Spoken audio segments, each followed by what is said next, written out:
Bonsoir à toutes et à tous, nous sommes le vendredi 3 mai, et le curry que je te propose aujourd'hui est Porco Rosso.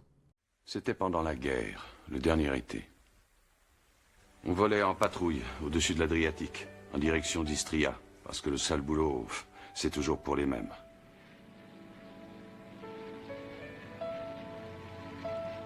Le type qui volait à côté de moi ce jour-là, c'était Jaco Berlini, un vieux copain qui s'était marié 2 jours avant. Avant de commencer, n'hésite pas à nous suivre sur Twitch, c'est très important pour nous. Mais tu peux aussi nous suivre sur Insta et Twitter, tous les liens seront dans la description de ce podcast. Alors, Porco Rosso. Il s'agit d'un film d'animation avec pour genre l'aventure et pour thème l'aviation ou encore l'Italie, réalisé par, je pense que vous avez l'habitude maintenant, à chaque fois qu'il y a un compte rond, je vous présente un de ces films. Il s'agit d'un film de Hayao Miyazaki. Scénarisé et donc, comme je l'ai dit précédemment, réalisé par lui-même, Hayao Miyazaki est encore une fois accompagné par Joe Hisaishi pour la musique, pour une nouvelle masterclass. Sorti le 18 juillet 1992 au Japon et le 21 juin 1995 en France, Porco Rosso est, comme je l'ai précisé précédemment, une des pépites de Miyazaki dans les années 90. Mais bref, trêve de blabla, et maintenant, résumons brièvement notre œuvre. Dans l'entre-deux-guerres, en pleine montée du fascisme, quelque part en Italie, Marco Pago, pilote hors pair et pris de liberté, est victime d'un sortilège. Il devient alors chasseur de primes et établit son repère sur une île déserte de l'Adriatique. Surnommé Porco Rosso par ses ennemis, les pirates de l'air et les brigands de toutes poils, il affronte les meilleurs aviateurs en duel aérien à bord de son splendide hydravion rouge. Guidé par le souvenir de ses compagnons d'armes et par son esprit de solidarité, il vole au secours des faibles et un jour rencontre l'amour. Mais qui percera le secret de sa métamorphose ? Voilà qui est bien intriguant. Mais du coup, pourquoi est-ce que j'aime Porco Rosso ? Bon, pour commencer, je tiens à te dire que je ne vais avoir aucune objectivité aujourd'hui.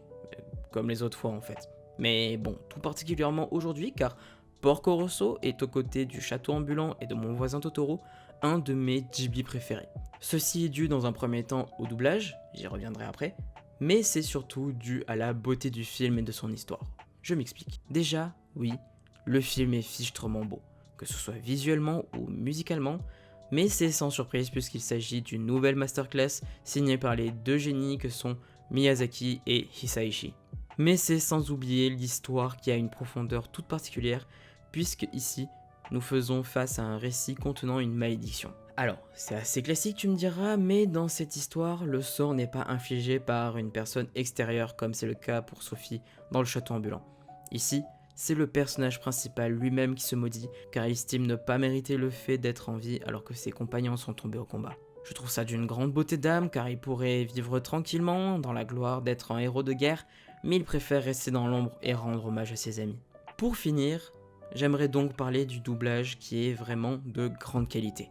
Avec sur le rôle de Porco, un Jean Reno au top, qui posait sa voix l'année d'avant sur le grand Mufasa, et qui nous fait un Porco d'une grande justesse. Et c'est sans oublier aussi la présence de Jean-Luc Reichmann, oui, Jean-Luc Reichmann, je ne blague pas, sur Donald Curtis, le pilote américain.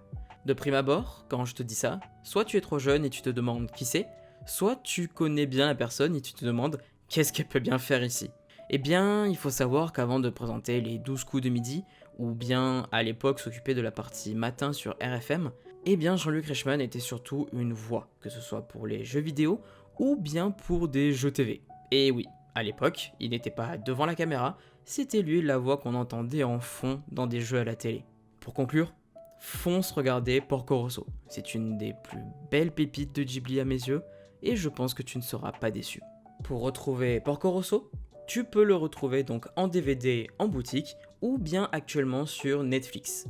Ah, avant de partir, je voulais vous dire que je vais faire une petite pause d'1 mois environ sur le podcast pour revenir en force avec, j'espère, des améliorations et peut-être de nouveaux sujets.